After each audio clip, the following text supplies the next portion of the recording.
Hello students, welcome to the best coaching classes. आज हम management accounting के अंदर अपने क्लासिफिकेशन ऑफ रेशो टॉपिक को कंप्लीट करेंगे, इसके थ्योरी पोर्शन को। प्रीवियस वीडियोस में मैंने आपको लिक्विडिटी रेशो की थ्योरी और प्रैक्टिकल, सॉल्वेंसी रेशो की थ्योरी और प्रैक्टिकल, टर्नओवर रेशो की थ्योरी और प्रैक्टिकल मैं करवा चुकी हूँ।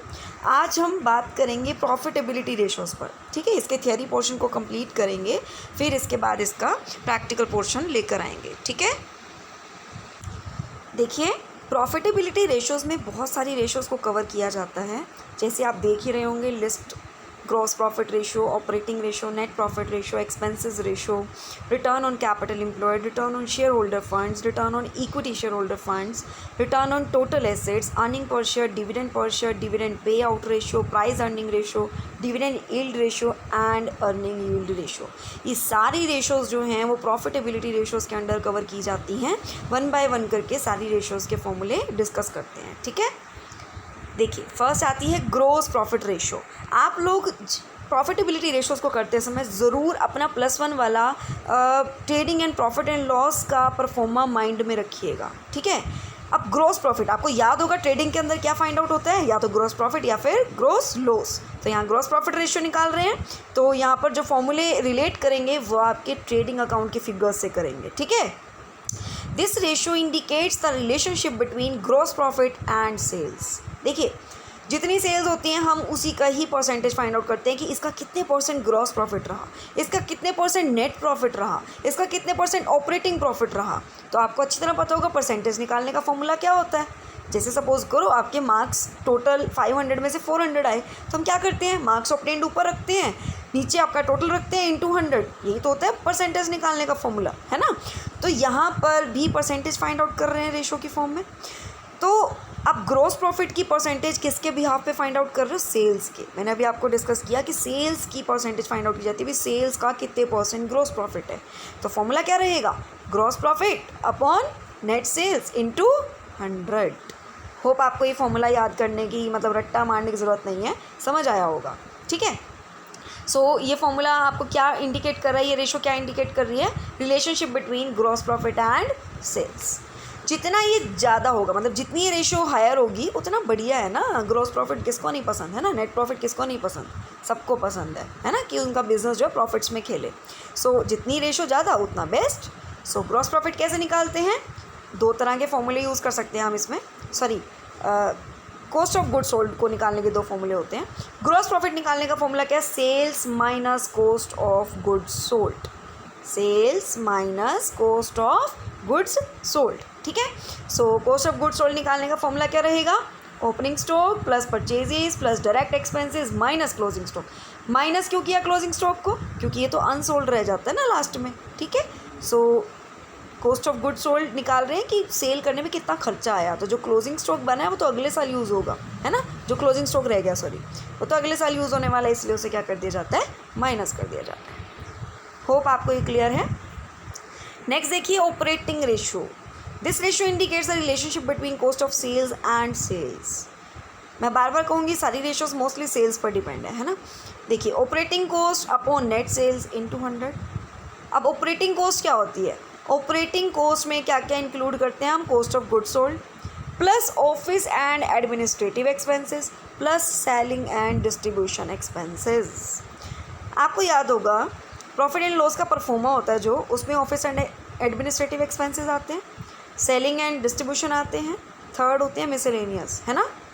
तो बस मिसलेनियस को छोड़ दें अगर हम, तो जो दो हेड्स लिए, देखो कॉस्ट ऑफ गुड्स सोल्ड तो ट्रेडिंग का पार्ट है, इन तीनों को जब हम ऐड कर देते हैं तो वो ऑपरेटिंग प्रॉफिट के अंडर आता है। वाई, ऑपरेटिंग मीन्स जो ऑपरेशंस के थ्रू कमाया हुआ पैसा है, बिजनेस में मैंने एफर्ट्स किए हैं। तो जो मिसलेनियस रिसिप्ट्स या एक्सपेंसेस होते हैं वहाँ हम एफर्ट्स थोड़ी कर रहे हैं, है ना। तो इसीलिए यहाँ पर ऑपरेटिंग प्रॉफिट में 3 हेड्स इंक्लूड किए जाते हैं। First is cost of goods sold, second is office and administrative expenses, third is selling and distribution expenses, ठीक है। अब अगेन, ऑपरेटिंग प्रॉफिट जब ज़्यादा होगी तो उतना ही बढ़िया, है ना। प्रॉफिट तो जब भी ज़्यादा हो तो बढ़िया ही है। नेक्स्ट है नेट प्रॉफिट रेशो। अब नेट कब निकलता है, जब आप मिसलेनियस एक्सपेंसेस भी अपने रिसिप्ट्स में से माइनस कर देते हैं, है ना। नेट प्रॉफिट तो आपको पता ही होगा, जो लास्ट में प्रॉफिट एंड लॉस में निकलता था वो नेट प्रॉफिट ही होता था। कैसे निकलता था? ग्रॉस प्रॉफिट ऊपर निकाला ट्रेडिंग में, ग्रॉस प्रॉफिट ब्रॉट डाउन किया, देन आपने अपने रिसिप्ट्स यानी कि इनकम्स ऐड करी और एक्सपेंसेस माइनस किए तो नेट प्रॉफिट फाइंड आउट हो जाता है। ठीक है, सो फॉर्मूला यहाँ पे क्या रहेगा? Net profit after interest and tax upon net sales into 100, again upon net sales, because sales की ही परसेंटेज फाइंड आउट होती है कि सेल्स का कितने परसेंट नेट प्रॉफिट है। ठीक है, नेक्स्ट आते हैं expenses ratio. It is a relationship between operating expenses and sales. सिर्फ ऑपरेटिंग एक्सपेंसेस। अगर आपने एडमिनिस्ट्रेटिव एक्सपेंसेस रेशो निकालनी है, सपोज कीजिए, क्योंकि एक्सपेंसेस की बात हो रही है, सेपरेट हेड्स के एक्सपेंसेस रेशो आप निकाल सकते हैं। अगर आप एडमिनिस्ट्रेटिव एक्सपेंसेस रेशो की बात करें तो administrative expenses upon net cell into 100 होगा। अगर आप सेलिंग की बात करें तो selling and distribution expenses upon net cell into 100 होगा। निकालना सेल्स की ही परसेंटेज है। ठीक है, नेक्स्ट देखिए, रिटर्न ऑन कैपिटल एम्प्लॉयड और you can say return on investment, means आपने जो लगाई कैपिटल उसकी आउटपुट क्या रही। ठीक है, अब किसके उसमें निकल रहा है कंपैरिजन में? कैपिटल के, है ना, क्योंकि कैपिटल लगाई उसकी आउटपुट चेक कर रहे हो तो अपॉन में क्या आएगा? Capital employed. फॉर्मूले याद कराने का तरीका बता रही हूँ। ठीक है, देखिए, it is a relationship between profit before interest and tax and capital employed. अब बिफोर क्यों लिया? क्योंकि प्रॉफिट तो देखो, इंटरेस्ट देना भी हमारा पर्पस है, क्योंकि पर्पस तो क्या ही कहें, इंटरेस्ट देना हमारी जिम्मेवारी है ना, टैक्स देना भी है, रिस्पॉन्सिबिलिटी है ये तो। पर हम ये देखना चाहते हैं जितनी हमने कैपिटल लगाई थी उस पर कितनी आउटपुट आई थी। नो डाउट सारे खर्चे तो करने ही हैं बाद में, है ना, तो इसीलिए बिफोर लिया जाता है, इंटरेस्ट देने से भी पहले और टैक्स देने से भी पहले। So profit before interest and tax upon capital employed into 100 हमारा क्या रहेगा? फॉर्मूला रहेगा। कैपिटल एम्प्लॉयड निकालने का फॉर्मूला क्या रहता है? Fix asset plus current asset minus current liabilities. एक तो फॉर्मूला ये होता है, और आप दूसरा फॉर्मूला भी यूज़ कर सकते हैं, equity share capital plus preference share plus reserves plus long term liabilities minus fictitious assets. देखिए, थोड़ा सा फिर एक्सप्लेनेशन की तरफ आऊँगी। आप बैलेंस शीट याद रखिए। बैलेंस शीट में लाइबिलिटी साइड आप देखते हैं, सबसे पहले इक्विटी एंड लाइबिलिटीज़, है ना, equity share, preference share, reserve surplus, ये सब आते हैं। फिर आते हैं नॉन करंट एसेट्स यानी कि नॉन करंट लाइबिलिटीज़ यानी कि लॉन्ग टर्म लाइबिलिटीज़। देन आती है करंट लाइबिलिटीज़, ये होती है आपकी लाइबिलिटी साइड। थोड़ा सा सोचिएगा ज़रूर जो मैं बोल रही हूँ। ठीक है, एसेट साइड क्या क्या होता है? फिक्स्ड एसेट, करंट एसेट और फिक्टिशियस एसेट्स। ठीक है, पहला फॉर्मूला बना fixed asset plus current assets minus current liabilities. आपको पता होगा बैलेंस शीट के दोनों साइड्स का टोटल इक्वल होता है। ठीक है, चलिए मैं एक बार आपको अगर यहाँ पे डिस्क्राइब कर सकूँ तो करके दिखाती हूँ। एक सेकेंड, सपोज़ कीजिए ये लाइबिलिटी, ये एसेट्स। ठीक है, एसेट्स में फिक्स्ड एसेट होती हैं, करंट होती हैं और फिक्टिशियस। टोटल इसके इक्वल होगा लाइबिलिटीज़ के। लाइबिलिटीज़ में पहले शेयर से रिलेटेड आ जाते हैं, जैसे equity capital and preference capital. ठीक है, उसके बाद रिजर्व्स एंड सरप्लस। ठीक है, long term liabilities, short term liabilities यानी कि करंट लाइबिलिटीज़। आपने कहा कैपिटल एम्प्लॉयड है fixed asset plus current asset minus short term liabilities. एक फॉर्मूला ये लगाया हमने।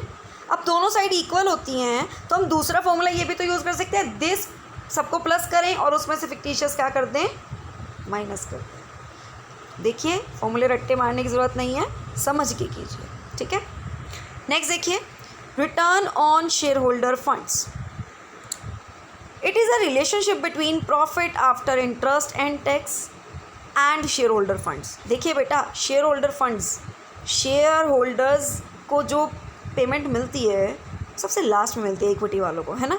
जो प्रॉफिट बचता है वो सबसे लास्ट में जो बचता है वो इक्विटी वालों का होता है, right.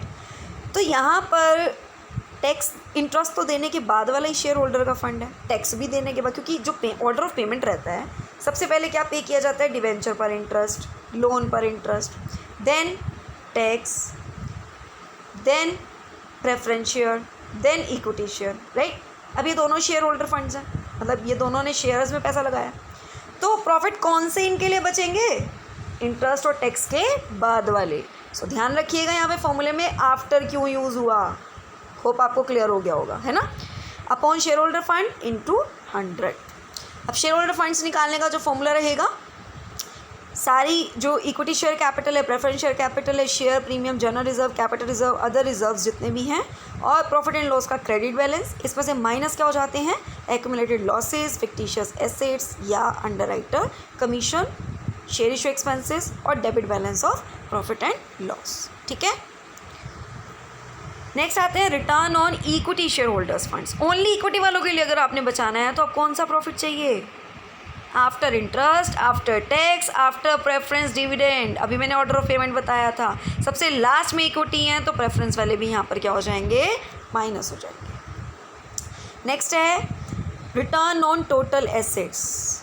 It is a relationship between profit after tax and total assets, profit after tax and total assets.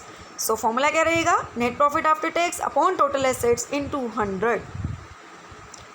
जितनी रेशियो बेस्ट हायर होगी उतनी बेस्ट होगी।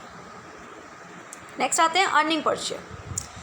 ये रेशियो हेल्प करती है एस्टिमेट करने में कि कंपनी की कैपेसिटी कितनी है अपने डिविडेंड्स को पे करने के लिए, मतलब अपने इक्विटी शेयर होल्डर को जो डिविडेंड पे करना होता है उनकी कैपेसिटी कितनी है, मतलब अर्निंग पर शेयर, मतलब पर शेयर पे कितना वो अर्न मतलब डिविडेंड जो है दे सकते हैं। So net profit after tax preference dividend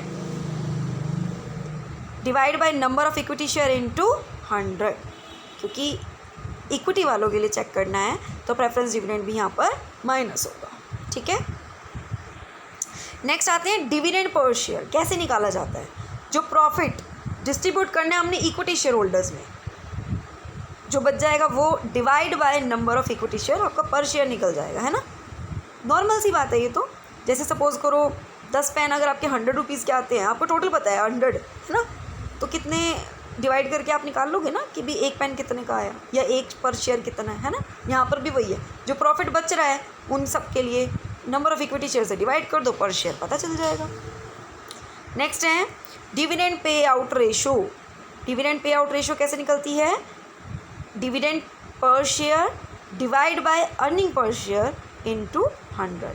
ठीक है, नेक्स्ट आते हैं price earning ratio. Price earning ratio is equal to the market price of a share divide by earning per share. जो मार्केट प्राइस हमारा मार्केट में जो share का है उस टाइम पे वो उसको डिवाइड किससे करेंगे, अर्निंग पर शेयर से। This ratio indicates whether the market price of a share is high और लो। ये चेक करने में हेल्प करता है कि आपका मार्केट प्राइस शेयर जो है वो हाई है या low. Next dividend yield ratio. Dividend yield ratio कैसे निकालते हैं, dividend per share divide by market price per share into 100। ठीक है, नेक्स्ट आते हैं earning yield ratio. Earning yield के लिए earning per share divide by market per share, ठीक है, इनटू 100। डिविडेंड के लिए डिविडेंड ऊपर रखा, अर्निंग के लिए अर्निंग। होप आपको वीडियो पसंद आई होगी, सारे टॉपिक्स आपको क्लियर हो गए होंगे, रेशोज़ के फॉर्मूले आपको ऐसे याद हो गए होंगे। ठीक है, अगर एक बार में याद ना हो तो वीडियो प्लीज़ दोबारा देख लेना, लॉजिकली समझना मैंने क्या बताने की कोशिश करी है। ठीक है, पसंद आई प्लीज़ लाइक कीजिए, शेयर कीजिए, चैनल सब्सक्राइब कर लें, साथ ही साथ बेल आइकन क्लिक कर लें ताकि आने वाली वीडियोज़ के अपडेट्स आपको मिलते रहें। Thank you and have a nice day.